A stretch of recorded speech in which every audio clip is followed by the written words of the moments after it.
Why were you guys annoying him? We're there. There we are. Okay, thank you. This is the agenda review for Monday, June 24th, 2019. If you could please stand with me and say the Pledge of Allegiance.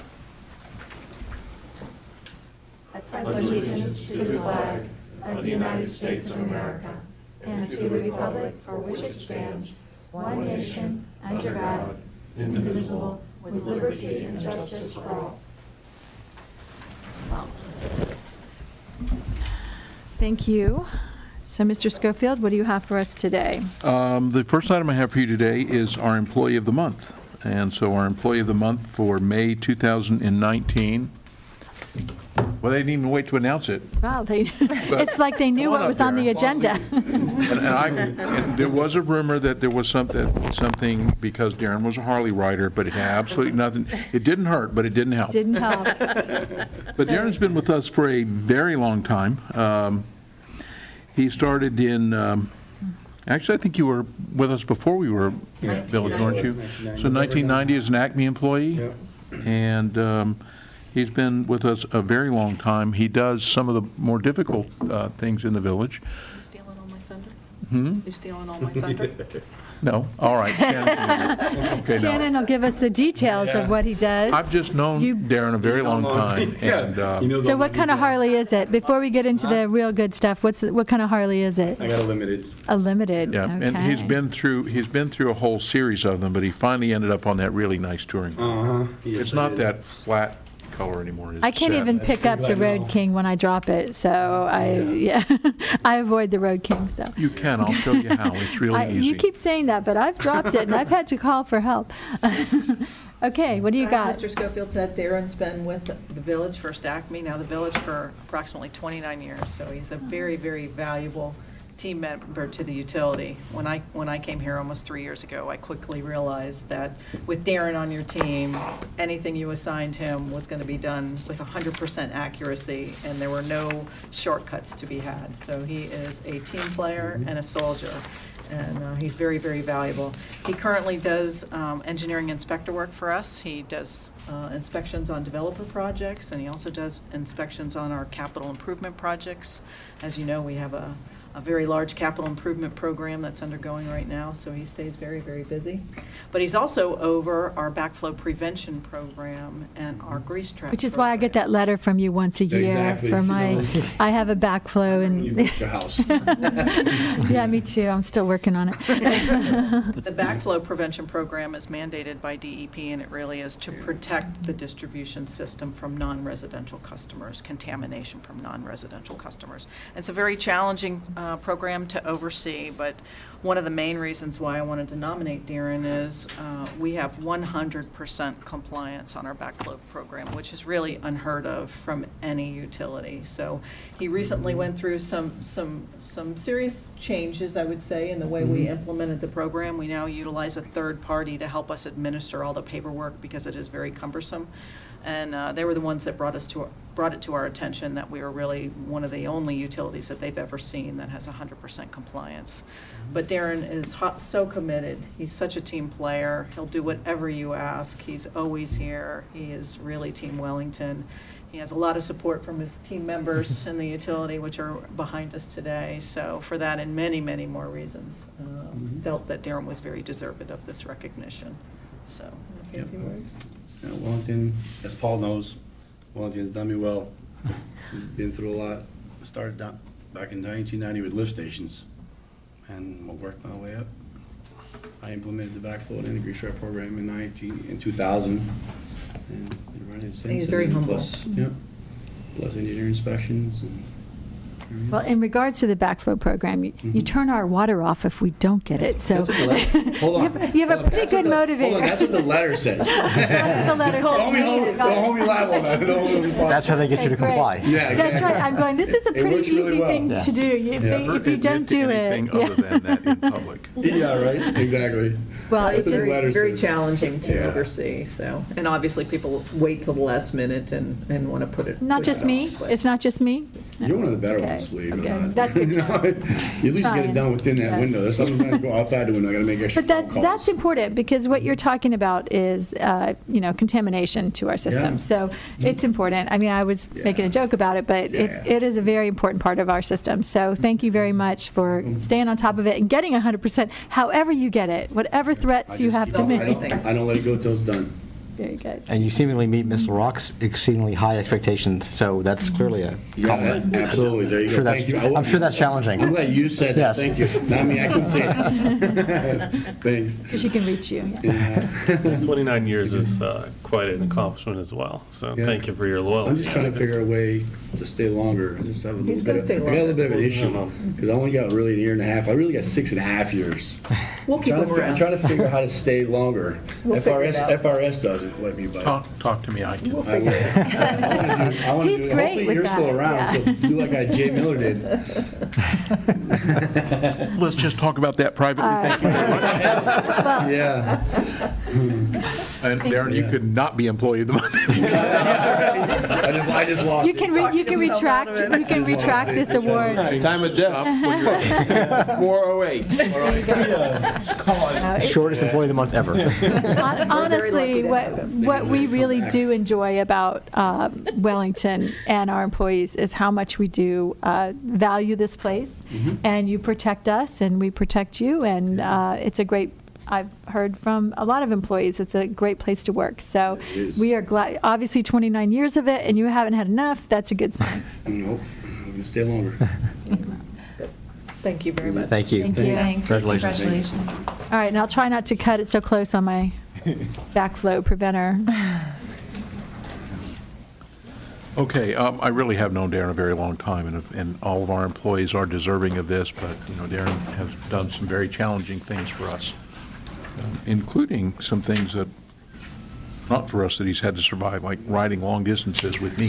We used to do some group rides here, so we haven't had a group ride in a while, so we need to get some group rides That's going. Mrs. Coates' responsibility, if you will recall. Oh, that's right, Mrs. Coates. They still have a bike? Well, we're not going to acknowledge it if they Right. don't. They can always get one from their father-in-law. All right, there you go. We need some group rides. Okay, on to presentations and proclamations.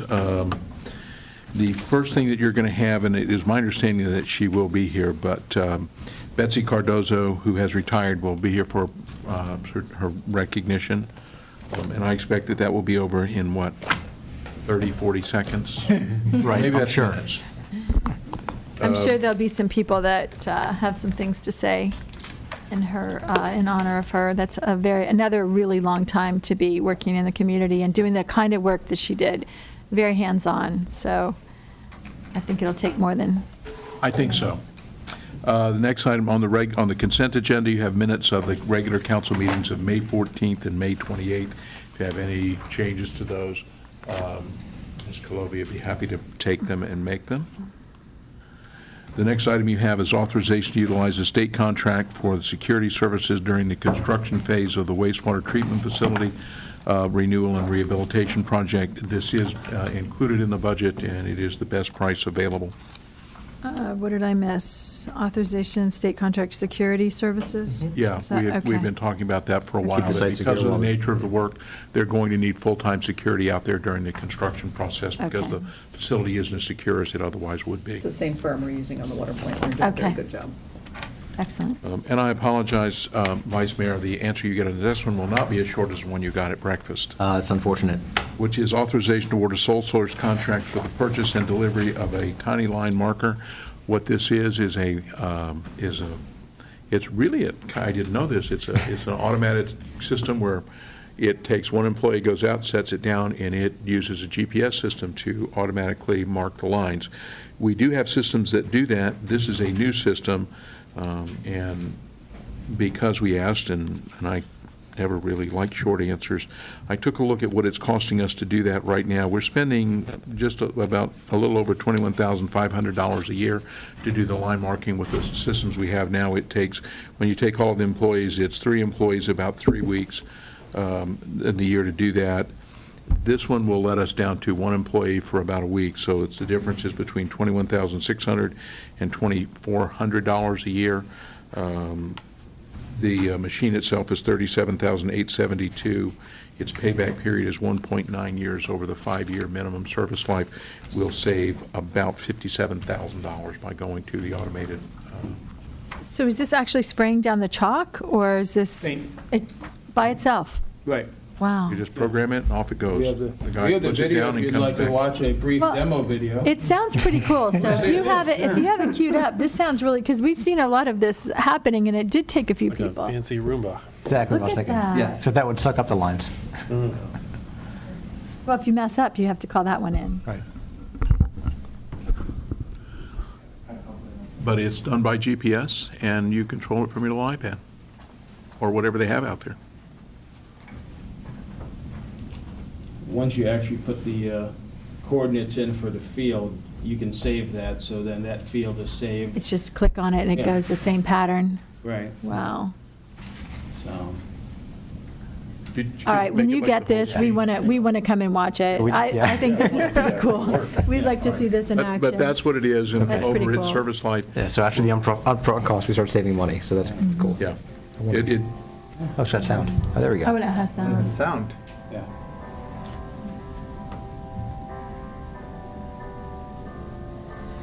Good to go. it's the 2D printer for field lining. And the product is the same product we were putting down, That's whatever it the is. same thing. Okay. So it does grass and Yeah, you clay? can do anything you would use the paint for. Okay. I mean, we could, if we wanted to paint a temporary lines on pavement, they could do it.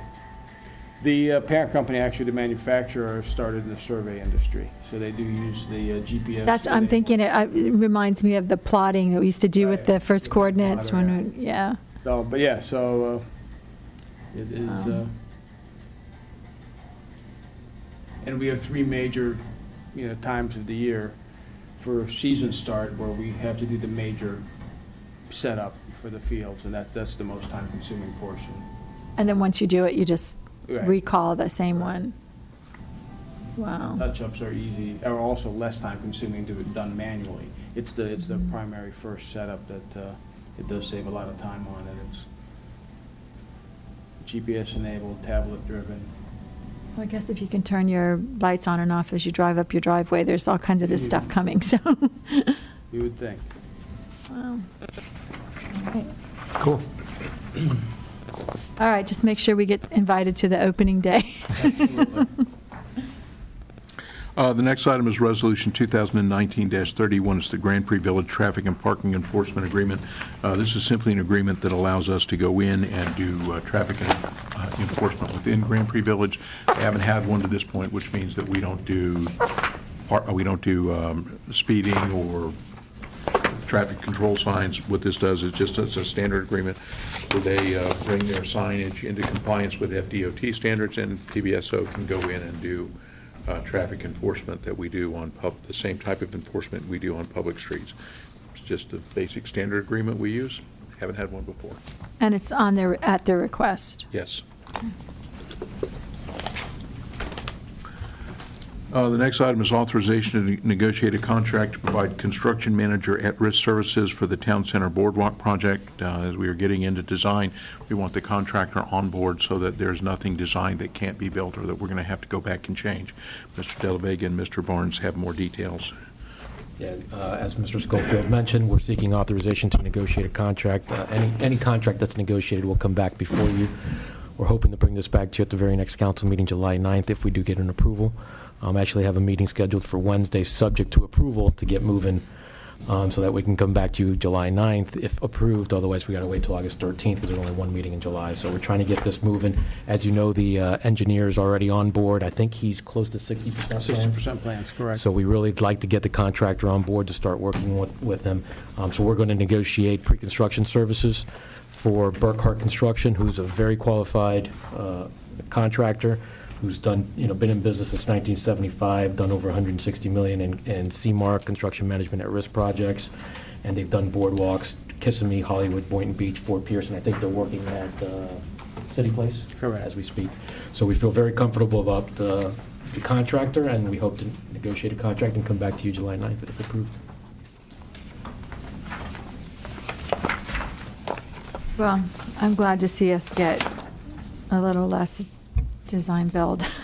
I appreciate the CM at risk. I know it does change some things, but with the proper oversight, I think we get a much better product with that. Working with the contractor, working with us on the design as we go. It brings in constructability and design options the whole way. So I know that sometimes we go for those kind of one-time easy thing in a box where we know what the corners are, but I feel like this is a really this isn't good. that. No, it's not that. And anytime you're doing something a little unusual, I think this just makes more sense. So, and we've been avoiding it for a very long time. So I appreciate you, bringing it back to us and moving ahead with the proper oversight on it. I think it does take more work on our part. A lot of the investment in time and effort up front saves us hopefully time and pain in the end. And that's the approach that. What's the better product that I'm intrigued? Yeah. No, I The think. input the whole time we have, instead of just writing a program and then expecting a product at the end of the day. It's just hard to do that and get it exactly the way you want it, so I appreciate it. Any questions? Nope. Okay, thanks. Okay, that brings us to the end of the consent agenda and on to the public hearing items, and we have thrilling, exciting, absolutely page-burning things for you to look at. Coffee's right here, if anyone needs it. We are coming very And near to it's good, by the way. It's good. We're coming very near to the end of a process that we've been in for nearly 2 years, which is rewriting the Land Development Code, simplifying it and putting it in English. So what you have before you today are two items. The first is ordinance number 2019-04, which is Article 5 of the Land Development Regulations, and then you have Resolution 2019-15, which is the Development Review Manuals. Mr. Basehart and Ms. Kramer will take you through this, and we expect to bring the entirety of the code, which you've been looking at in individual sections. You'll get it towards the end of the summer for the final adoption of everything. So, Yes. Mr. Basehart, Ms. Kramer. Just before Corey starts, we wrote the new Article 5 before anything else, and it was adopted, and we've been using it now for 2 years. But as we go through and write all the subsequent articles of the code, references change, sections change. So the primary purpose of this amendment to Article 5 is just to bring it into sync with everything that we've subsequently written. Our intent is for you to consider it at first reading, and then it'll go in the queue with all the articles that are waiting in the queue so that when we bring the final two articles, Article 6, which is development standards, and 3, which is definitions, which has to go last, to you at the end of the summer, then you will be in a position then to adopt the entire new code on final reading at that time. So that's the plan. And also, we've made some improvements to the Development Review Manual, which it's been very successful. People are really using that. It's basically a how-to guide to everything in the code. And so I'll let Corey go through the specifics with you. So the best place to start is probably on page 198 of your document. And what I did was I created a table that listed every change that we made from what you previously adopted. Thank you. I thought it was a lot easier than going through every page. And then I did give you the highlighted version so you could quickly tell where that item was. If it was the table, you could look at the table and you would see the highlighted item. Or if it gave you a section, you would see the highlighted section. So I plan to do that with the rest of the articles that you've already looked at through first reading, which we've made those changes to accommodate any of our comments or your comments or desires during that first reading. So you'll see this in probably about 10 pages when we bring everything back to you. But And Bob is right, that was really the only thing that we did was update the Article 5 to include some of our ERP changes, because a lot of it had to do with the number of copies or the submittal requirements, and this is our review process, so it's changing as our software system changes. And with the development review manual, we were able to add some of the landscape standards and update our signage pictures and graphical information to better help the residents and our agents when they file these applications understand what some of the terms mean. And so that has now been added. So there really wasn't anything changed in the previous manual. These are just additions. So we've kind of done three things, and we've streamlined it, the code overall. We've written it in terms that somebody that's not involved in zoning and land development work every day can read and understand. And then now with the manual, we're providing them pictures too. Part of the thing with the manual is, you know, we listened very carefully to what council has told us over the years, that you wanted things to be clear, understandable, that somebody could pick it up and get from one place to another and not have to have a PhD in urban planning to understand it.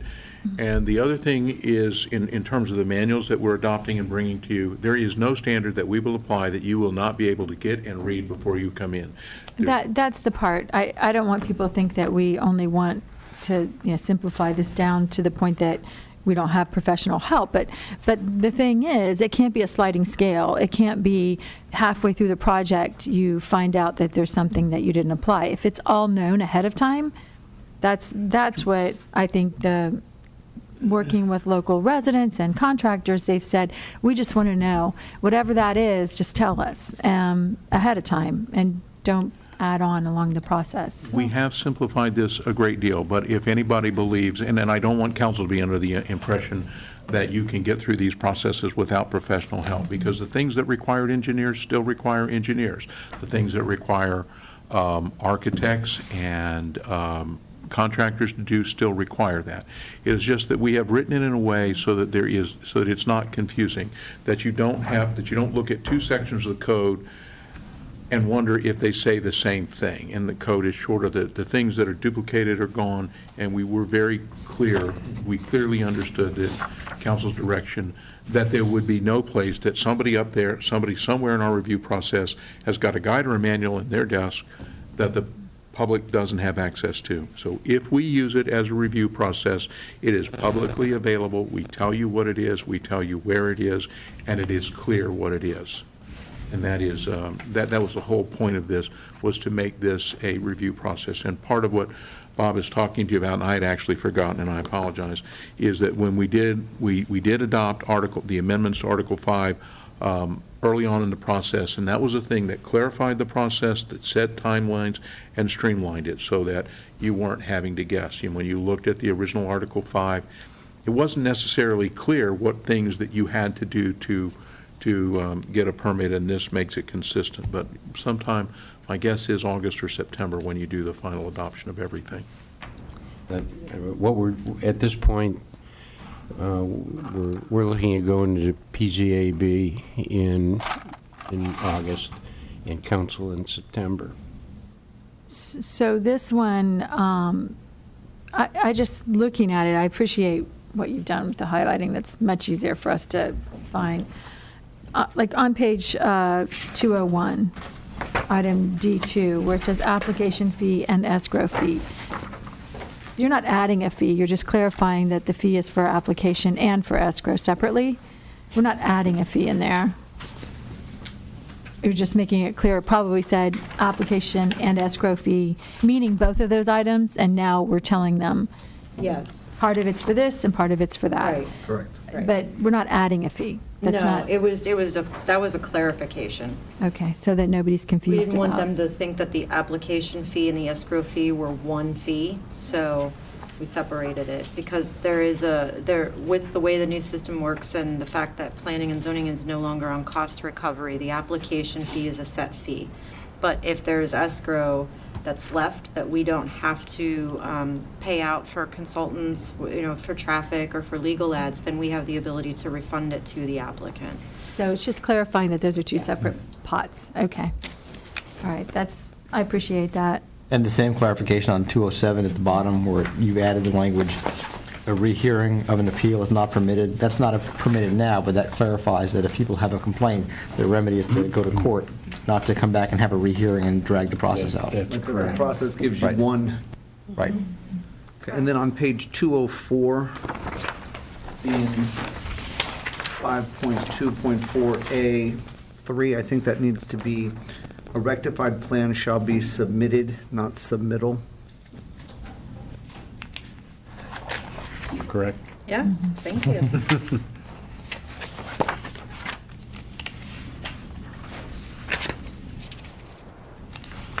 And then can you just walk me through what we changed in the chart on 208? Where we added the village manager.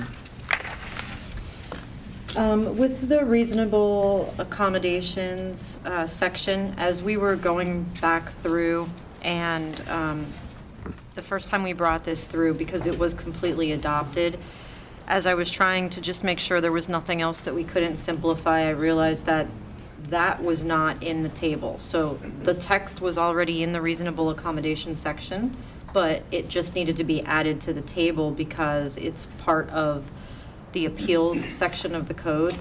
And the reasonable accommodations is a little different than our process because it's more legally based. And so it was a clarification to make sure that, we weren't leaving it off and somebody didn't look at the table and say, well, I don't see where there is an appeal process or an appeal body for the reasonable accommodation, and they miss it in the text. So we just added it to the chart. The appeal was always to the village manager.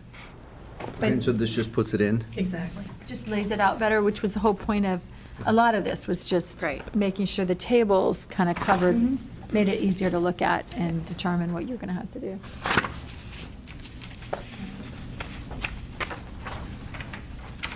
What about the timeframes that the state law has built in? Do we address that somewhere, or is that just understood? The timeframes that the state law is building in deal principally with the building department, not with Okay. planning and zoning.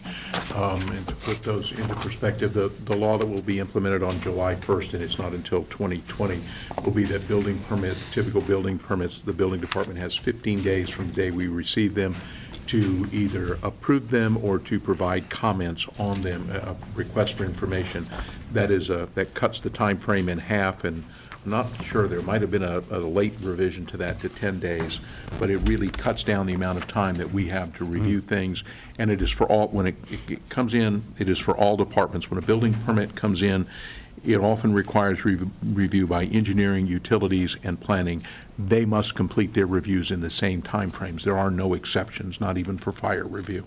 But that's later, after they've been given approval for development. Yes. So That's that doesn't separate. affect It you guys? has no effect on this. Okay. And our timeframes, the village timeframes that it imposes on itself are shorter than the state mandated timeframes.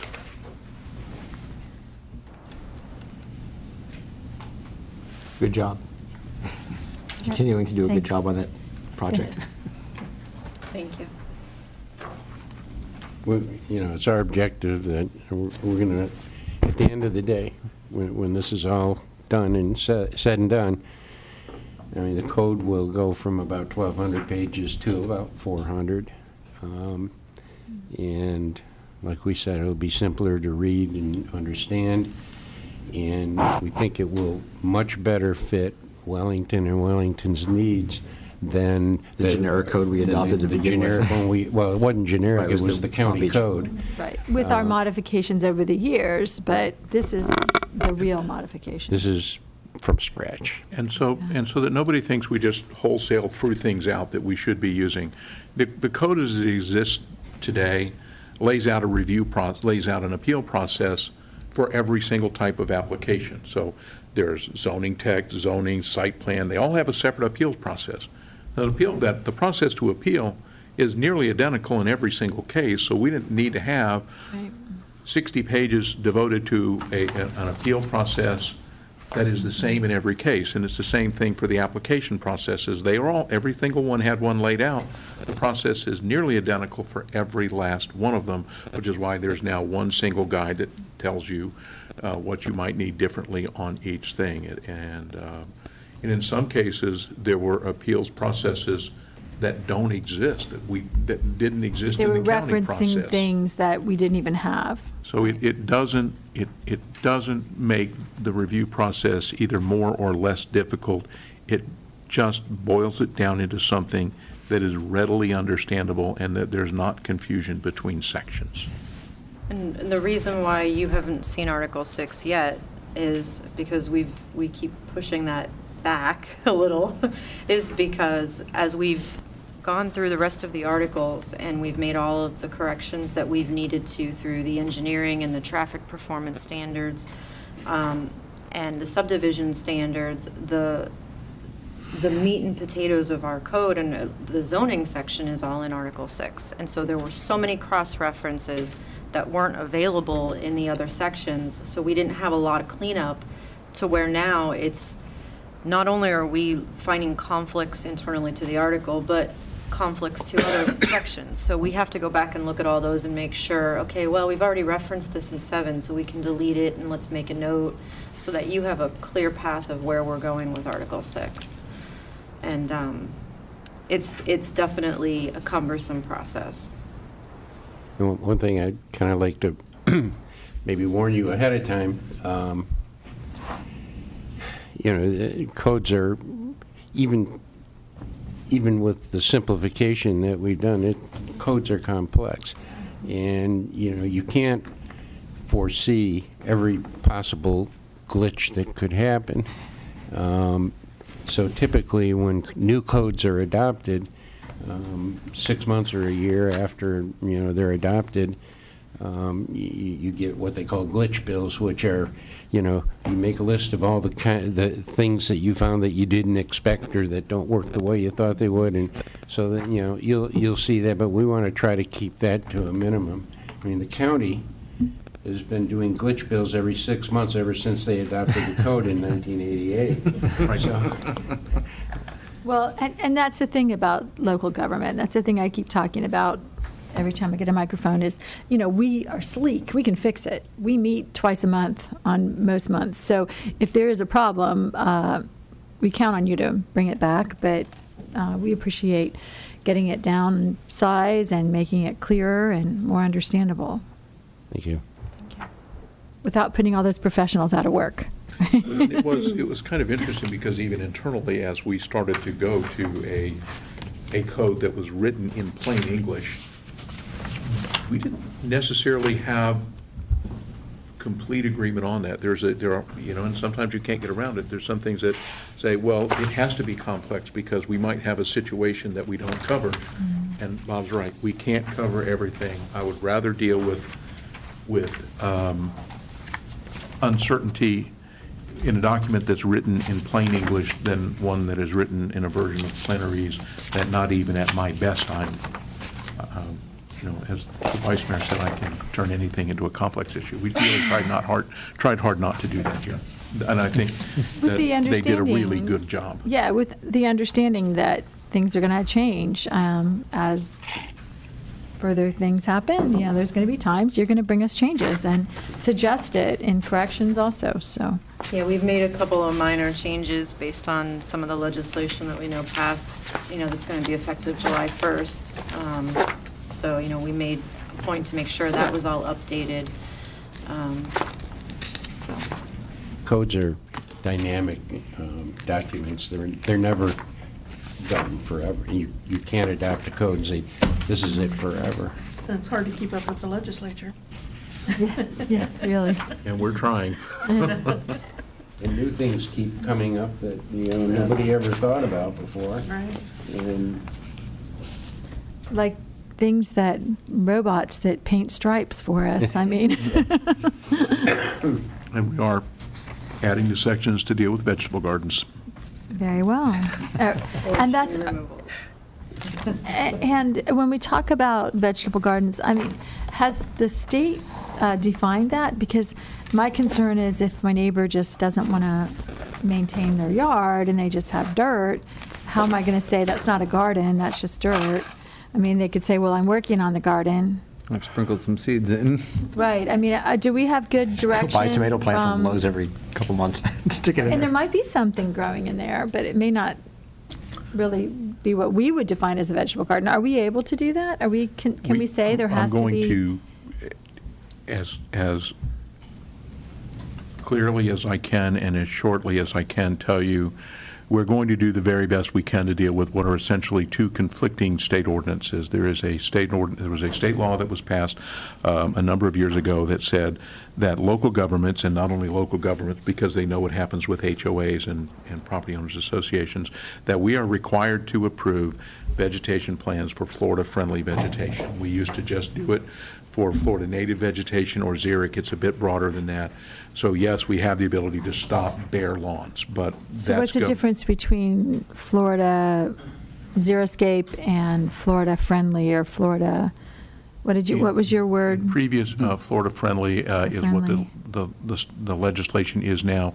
We used to require xeric vegetation, which was vegetation that required No little watering, water, and it was right. Florida native. So it is expanded beyond that. So the legislature has expanded it beyond that. So the definition of Florida native, Florida friendly is vegetation that requires less water, but is not necessarily native vegetation. But it has to be something that is neat and orderly, and we're not going to, if you want to deal with certain varieties of weeds or invasive and noxious things, we're not going to deal with those. But the legislature was reasonably good in that.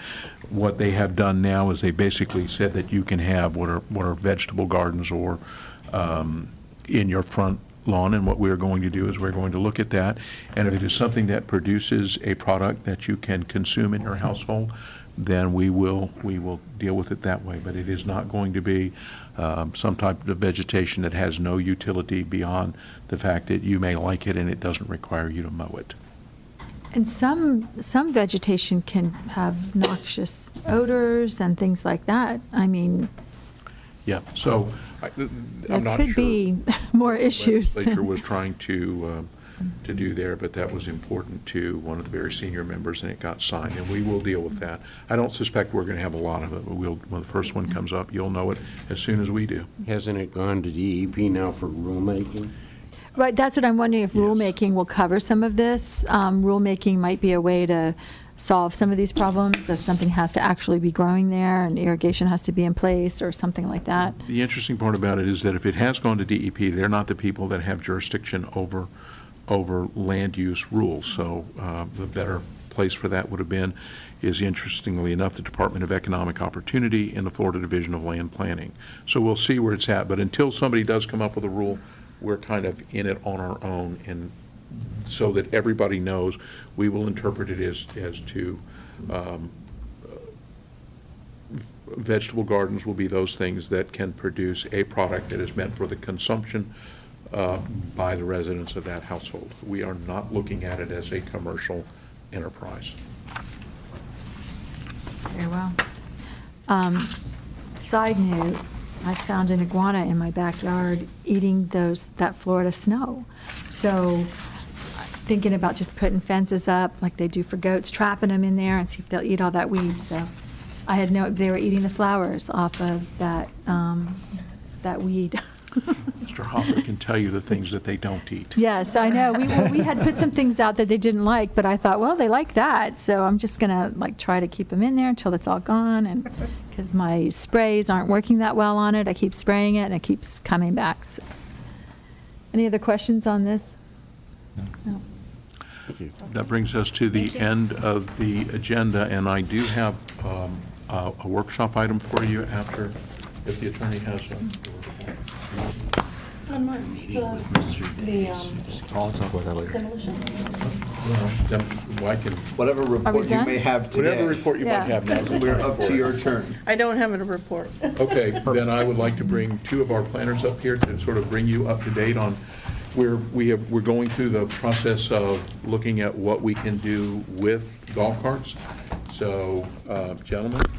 I'm relieved. I thought the You're right workshop item was me, so. It's going to be a real surprise to you when it was. You can wing it. Ready, one of the buildings, we have heard from attorneys representing one of the buildings, and I gave them until 5 o'clock tomorrow to come up with a plan. Which one? With realistic, the Pine Acre, The Pine Acre. the big with one. realistic timeframes and a plan for implementing that. So we will see if they do that, but. And that came from the bank that owns And from the it? bank, the bank. the attorney for the bank. Okay. So, but we will see. I mean, that's a lot to digest by Tuesday at 5, but, you know, they've had, and they acknowledged, notice since They've been like noticed, February. right. Yeah. Okay.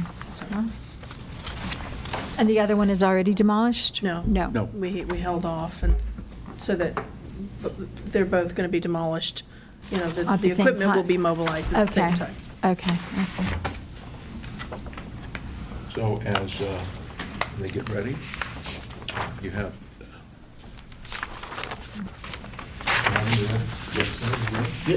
Okay, introduce yourselves, or I can do it for you. I'd rather you do it. Brandon Miller with Planning and Zoning. Ryan Harding, Planning and Zoning. Okay, so there was some discussion at the Directions Workshop about looking into multi-purpose paths, and so we've come back with some preliminary findings.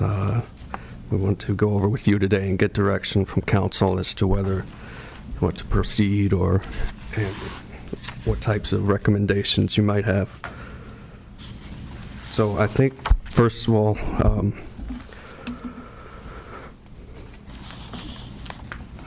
it would be helpful to go over the definition of golf cart versus low-speed vehicle, because that's going to make a difference as far as where these types of vehicles would be allowed. So the state statute defines a golf cart as a motor vehicle that is designed and manufactured for operation on a golf course for sporting or recreational purposes, and that is not capable of exceeding speeds of 20 miles per hour. Golf carts by state statute may only be operated upon a municipal street that has been designated by a municipality. So if we're going to look at using golf carts on streets, they would need to be designated. A low-speed vehicle by state statute is defined as any four-wheeled vehicle whose top speed is greater than 20 miles per hour but not greater than 25 miles per hour. And low-speed vehicles may be operated on streets where the posted speed limit is 35 miles per hour or less. So they're already allowed on those roads. And you have to make certain safety modifications and be licensed to be a low-speed vehicle. So we haven't posted any of those roads, like didn't you just say that they have to be posted? For Or golf no? carts. For golf carts. But Low-speed vehicles have been modified are to... already able to use 20 to 25 mile per hour. Yes. And those low-speed vehicles are registered. Right, and they would have... Headlights. Reflectors, brakes, rear view mirrors, certain They have safeties. seatbelts? Seatbelts, and yes. Okay. They must be operated by a licensed driver 16 years of age or older. Okay. Yes. So that's already in place on any road that's 35 miles, posted for 35 miles or less. Yes. So that's what you've shown us on this page, is where those can be. Right, that is if you're looking at the speed limits.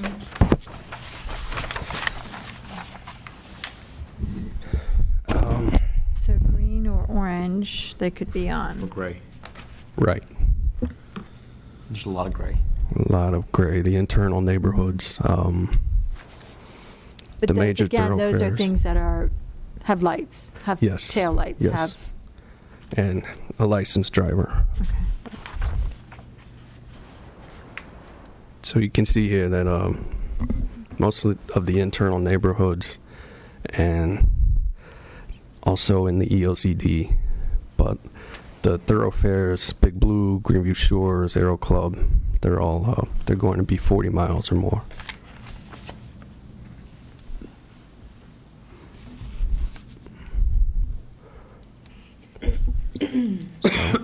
And these are the existing pathways we have now that are at least 8 feet wide. 8 feet is the state minimum to be allowed for a pathway for golf cart use. There was a 2011 study done by engineering that recommended at least 10 to 12 foot pathways for so that maneuvering, if you could go both ways. How wide is a golf cart? 4 feet wide. 4 feet wide. So theoretically, you could get golf carts to pass each other on our 10-foot path. Yes. And that's what these red ones are showing where the... Those are the 8 feet pathways. Or more. This is everywhere in the village that would meet that We don't have criteria. anything more than 8 feet, though, do we? Flying Cow, the northern part of Flying Cow, is 10 feet. And mostly they're 8, other than that. I think it's 9 in front of my house. Yeah, I So, think I mean, you might find some variables. it but not varies a quite little, 10. but for the most part, it's 8 feet. Okay.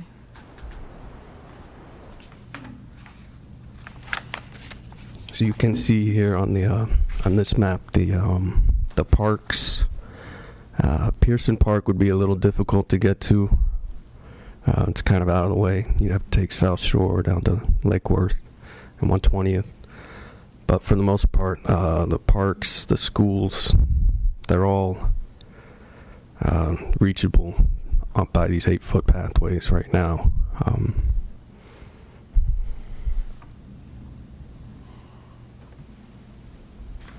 Right. So, but the big thing that doesn't appear to be possible here is this doesn't allow golf carts to go up and down Pearson Road, for example. Right. Or Forest Hill. Yeah, they can't be on... Yeah, Forest Hill is, the pathways on Forest Hill are 5 feet. They're not wide enough right now. The things that they're showing you here, and one of the things that I need to do is Ryan and Brandon are relatively new to our planning staff, but they're really good at what they do in terms of putting together data and information.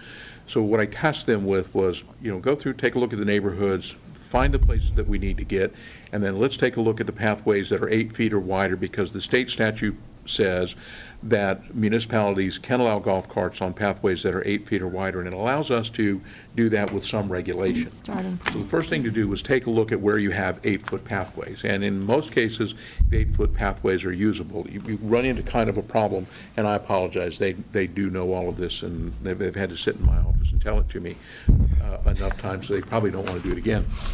The problem you have with 8-foot pathways is that you can theoretically get 2 golf carts down it, but they are 4 feet wide, so one or the other of them are going to be off the pathway. In almost every place we have an 8-foot pathway, I wouldn't have a problem recommending to you today that with some regulation we allow golf carts. There are some exceptions to that, and some of them are in places where we most desperately need the golf carts to be during their Like peak Pearson, period. where they're on the bridle trail Right. now. On South Shore, at least on, it's debatable whether it's the east or the side with the north wall? side, but it's actually the northwest, the side opposite from Palm Beach Polo. Right, the side with the wall. The side with the wall, those are 8 feet, but there's not enough room to, one of the things, if council is inclined to do it, one of the things that I'm going to recommend to you is that if we allow golf carts, we do it with a maximum speed of, golf carts are limited to 15 miles an hour, that pedestrians and bicyclists have the right of way to the point where, a golf cart will need to pull over and yield for them if they can't safely otherwise get by. Now, on South Shore, at least for parts of the place where the wall is, there's not enough room to do that. The other place we have a problem in terms of the width is the place that we probably most desperately need it, which is at Wellington Landings. That pathway is simply not wide enough with the traffic that it had, with the foot traffic it has today, to put golf carts on it safely. But it's also one that at least getting to the school, once we get at the school, there's not a practical way to do something. We'll have to work with the school, but getting to the school, we have the ability to widen it. So, that one's going to need to be 10 or 12 feet wide. We have the ability to do that, and that's something you would have to budget.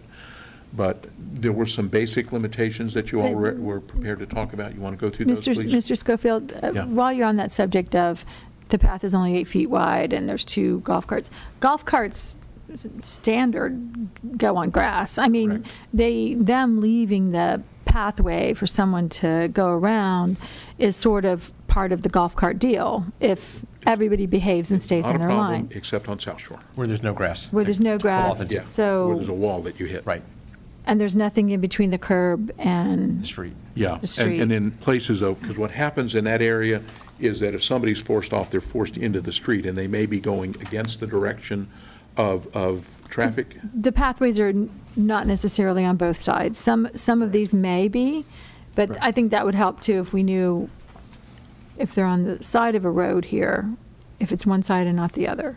I mean, Aero Club has it on one side and not the other. Paddock has it on one side, not the other. And South Shore has it on both sides. The problem is the place where we've got the room to expand is on the side where we have to cross people over, use it, and then they have to cross back. There's a It's not that traffic it's light at all those spots. There's a traffic light at Big Blue, there's a traffic light at Review Shore, so people could cross over, come down Yeah, you and could come do it back at the across. traffic lights. Where you couldn't do it at the traffic lights would be, say, at Chancellor where there isn't one. Getting back, if you're on that side, getting back into Village Park could be a bit difficult. Can I go back and ask a preliminary? I thought I heard you say 16 years of age or older for low speed. Is there a minimum age for golf carts? It is 14. And we would not recommend 14. We would recommend 16 with a driver's license. All right, so we have the ability then to impose our own Absolutely. restrictions. Okay. Yeah, I think, Well, I think that Yeah. would be a floor for me. Yes. yeah, I think we have to do that because, I mean, we had someone, the last time this came before council and we had public comment, a local police officer actually talked about how great it was. His daughter started driving a golf cart at 14, but that was with his supervision. I mean, just to have that everywhere is not the sort of I think you thing. should have a license to drive to be able to operate a golf cart on pathways because it's dangerous. To make these Right. decisions about yielding to the pedestrian, yielding Correct. to the bicyclist, I mean, Absolutely, I agree. I just was surprised at the public's different look at it. Like, this is something I want them to be able to do, to get them ready. Well, you can't be doing that on our pathways. I think that's a good point. And part of what we're doing here is we're moving down this path, and as we get ready to bring back a recommendation to you, we wanted you to see where we were at, see where the pathways are. And if you look at this map, one of the things that you're going to see is that as you get east of State Road 7, we have appropriately sized pathways along Stribling, along Lyons Road. They exist along Forest Hill Boulevard, and they exist along State Road 7. What I don't think is a good idea is that we have any system where we're crossing golf carts on State Road 7. That's just Yeah, not definitely. a really good idea. So while we might not have any problem with them operating inside of Olympia or Village Walk, do we really want them crossing State Road 7? And my inclination is to recommend to you no. And how far is their battery range anyways? If you're having to go home and charge it, I I don't know mean, that it's I don't know that Some of them it's, are gas powered. I don't know that it's the same. the gas powered are in a different range for speeds too, right? Aren't they more like the low speed? The electric ones, I mean, you wouldn't have any problem going from any place east of State Road 7, say, into the mall. But what we don't know is if the mall going to allow them in there. Some of the HOAs are beginning to ban these as well. The Isles just recently did. And we would not control how they operated inside of a gated community. Right. So, but as you look at those things, there are places that we're going to tell you that we have problems today. We have problems getting in and around Wellington Landing, so there's a capital project that the recommendation would come back to you, because we know that's one of the places that they're used, and we probably need them. We know that they're being used at New Horizons. The ability to use them there is, we have an ability to use them there. At some point, because of the foot traffic, we're going to have to widen them, but it's a much smaller area that we have to deal with them. The place that we also have a problem with them is on Greenview Shores at the high school. Those are 8-foot wide pathways, but the amount of foot traffic in there makes that problematic. So that may be an issue. The other issue that we are going to ask you about is that in some cases, there may be a way to put them onto our canal rights of way. And one of the places that we looked at that was in relation to Wellington Elementary and Binks. But when we do that, you understand that we're now putting golf carts in places that are behind people's houses that they weren't there before. So there will be pushback with this. So kind of where And I we're think at. we need to Resist avoid. that for as yeah. long as we can. I- Yeah, I mean, people are already doing it at banks, I mean, they have been forever. Right. So- And as far as it happening and not being a problem is one thing, but for us to suggest it's okay. To sanction it is Okay, different. that's good direction. Takes Ryan it. or Brandon, will one of you go through the recommendations that we have so far? This is not a final list, but a preliminary list of recommendations for the restrictions on operating on a public pathway. Some of the recommendations from the 2011 study, as I mentioned, the 8-foot minimum, but it would be recommended to go 10 to 12 feet for bidirectional traffic. 15 mile per hour speed limit. Let's see. They also recommended on public roads with 300 average daily trips or 50 peak hour trips and nothing higher than that. And then provide signage and ordinance and require insurance and the safety standards. I don't understand some of that. How are we to enforce any of that? Let me take, well, first off, when we do this, we have to post the regulations, and the signs have to be posted. So what we're going to recommend, if we consider this, was that the speed limit, golf cart would be under 15 miles an hour. What is the maximum speed for the golf cart again? 20. 20, well, by definition, in order to be a classified golf cart, it has to have a maximum speed of under 20 Under miles an 20. hour. It could be less than that.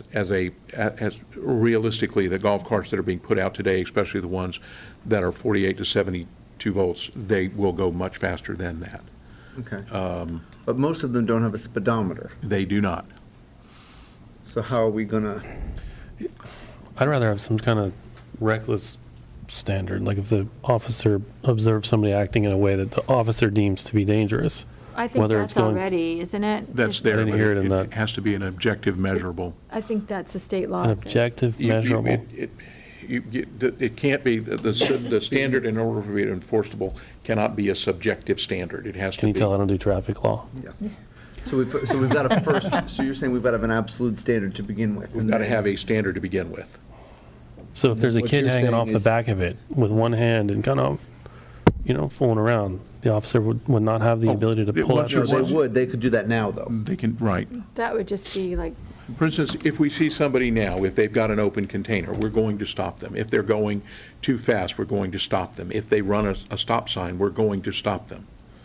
But part of what we're writing is understanding that at any given time, we've got 14 police officers patrolling a village that's 46 square miles with 63,000 residents. So they're going to not going miss to things. necessarily see it. The easier thing to do is at the schools. One of the things that I want to be able to recommend to you is that we have crossing guards at every one of these locations, as those crossing guards be provided with the authority we give them the same authority that a code enforcement officer has, is that you can write I don't think there's any value in that. They're not even enforcing the helmet laws that exist. I That's mean, true. I hadn't thought of that. And I looked at it and I have asked about that. Why are not the crossing guards telling these kids? But the crossing guards are there to keep them safe. They can't make them put their helmet on. They're, I don't know if they expect the kids to, there's no enforcement of the helmet law now. So adding more things that we're not enforcing. I don't want to see crossing guards starting handing out tickets. Right, Or it's trying just, to. gets too, they're not even, they have enough to do to get the Yes. kids across the street. It's one of those things, when we get back to my office, Lori's going to come in and make me slap. She goes, don't do that again. All right, so let me get, I'm keeping my mouth shut. I noticed. But they really don't know. I mean, I don't think the parents know that, first of all, there is a helmet law, or if their kids are wearing them or not. Well, it used to be that they would get detention, and Yeah, no more. I don't know if they're doing that now, but So kind of where we're at is a minimum, as we're putting together standards, I'd like you to think about them and give us your suggestions beyond that. We're looking at, as a minimum, the standards, we're going to post, any pathway will be posted. Is that, first off, if the pathway is not posted as usable by a golf cart, you can't use it there. That golf carts be, that they be held to a maximum speed of 15 miles an hour on our pathway, that they must be operated by somebody who is at least 16 years old and has a driver's license. That one of the things that we had talked about as a staff, and we don't really we're not sure about what the recommendation would be, is that if you're going to operate it on a village pathway, that you have to have a sticker that is placed on there so that we know that that golf cart can be on the pathway. We do it with our boat ramp things now. And again, I don't know, that's just thing we're thinking about, that the golf cart has So to. we know who they are, like an identification, We know that the golf Well, cart. that they've acknowledged in some way. that they understand the rules. Right. So And- that's, Not a bad idea. I'm not like opposed to that. that. I like I'm that. fine with that. And the thing that I keep coming back to is seniors have told me that they don't want to have to get in the car and deal with the drivers. They would like to be able to take a golf cart somewhere. They feel safer. I'm not sure I agree, but because you don't have anything, wrapped But they're off around the you. road. I mean, I But they feel understand like it. they're off the road and they like to be able to use them more. But right now we don't have I that. think there's got to be a rule that says that if you're that infants and things are not going to be, there's got to be a spot for every person. and yes. And, that the other thing is that we want, that the golf carts, in order to use the pathway, are required to yield to pedestrians and bicycles, even if that means stopping. And that's something that we absolutely need to be able to do. Beyond that, on local streets, we're going to recommend, and I don't know that the basic recommendation is going to be, going back to the engineering thing, because in order to allow golf carts on a public street, there has to be an engineering study that says they can operate safely. And what we know based on our 2011 study is if the streets have a posted limit of under 25 miles an hour or less, their total traffic volume is under 300 per day, and their peak turning hour is 50 or less, then we know that they'll operate safely. Now, we don't have many residential streets that exceed that, but there are a few, and we'll have to list that, we'll have to show the streets that can do that. And that's kind of why we were looking at the registration sticker, is that we will have given you those and you will have acknowledged that. Right, I think that's. Beyond that, there are, we will refine where we think the pathways are usable today, and then the ones that aren't, what we can do, and then give you options on what we have to do to make them usable.